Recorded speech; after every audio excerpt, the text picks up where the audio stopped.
High বন্ধুরা, আচ্ছা তোমরা কি কোনো রক্ষা কালী পুজোর নাম শুনেছো? কালী পুজো তো অনেক এনজয় করেছো শীতকালের টাইমে, মানে ওই অলমোস্ট শীতকাল, কিন্তু আমাদের এখানে হয় চৈত্র মাসে। চলো তোমাদেরকে শুরু থেকে দেখাই। আমাদের গ্রামে এই দুর্গাপুজোর থেকেও বেশি ধুমধাম হয় কিন্তু এই রক্ষা কালী পুজোয়। হ্যাঁ, তোমরা তো শুনেই থাকবে বাঙালিদের প্রধান উৎসব দুর্গাপুজো, কিন্তু আমাদের গ্রামে রক্ষা কালী পুজো আরও বেশি ভালোভাবে সেলিব্রেট হয়। তো গ্রামের উৎসব বলে কথা, সকাল সকালে উঠে গিয়েছিলাম এবং নানান কাজের মাঝখানে ভিডিওটাই করা হয়ে ওঠেনি। আমার দিদা এসছে মাসির ছেলে। তবে আমাদের গ্রামে বোধহয় আমাদের ঘরেই সব থেকে কম লোক হয়।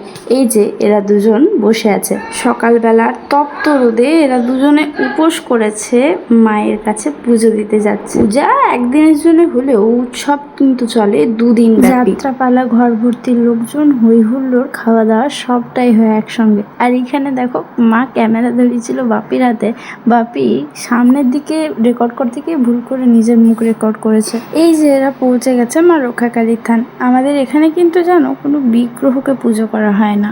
শিলের উপর, মানে ওই শিল বাটা, তার উপর মায়ের একটা মুখ খোদাই করা আছে, তাকেই পুজো করা হয়। তার সাথে চলে বসন্তী পূজা।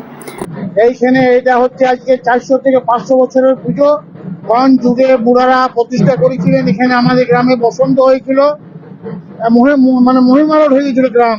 এক সাধু বলেছিলেন এখানে মা রক্ষাকালীকে প্রতিষ্ঠা করতে এবং মা বসন্ত কুমারী প্রতিষ্ঠা করতে, সেইভাবে প্রতিষ্ঠা হয়। মা বসন্ত কুমারীর একটা কালো পাঠা লাগে, আর মা রক্ষাকালীর একটা যেমন রঙের পাঠা হলেই হলো। লোকাল মিডিয়া প্রতি বছর এই জিনিসটাকে কভার করে। প্রায় 500 বছর, মানে ওই ইংরেজদের আমলের ঘটনা বলতে পারো, আমাদের এখানে রক্ষাকালীর প্রতিষ্ঠা হয়েছিল। তারপর থেকে কিন্তু কম চেষ্টা করা হয়নি মায়ের মাথায় ছাদ গড়ে দেওয়ার, কিন্তু কোনো বাড়ি জানো তো মায়ের মাথায় ছাদ আর গড়ে দেওয়া হয় না। কোনোবার গড়ে দেওয়া হলেও পরের দিন দেখা যায় সে ছাদ আর নেই।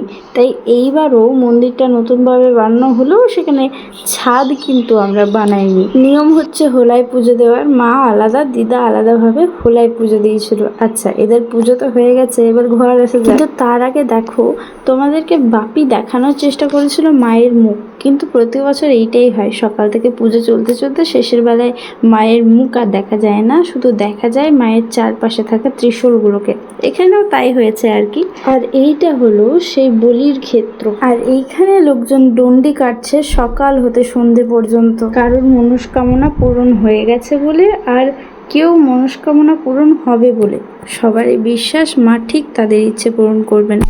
এই যে আমার মা, আমরা যেহেতু কেউ যায়নি বলে আমাদের পছন্দ মতন আইসক্রিম কিনছিল ভোর সকাল হতে। এটা আমার 3 নম্বর আইসক্রিম। যাই হোক, পার্ট 2 দেখতে হলে সাবস্ক্রাইব।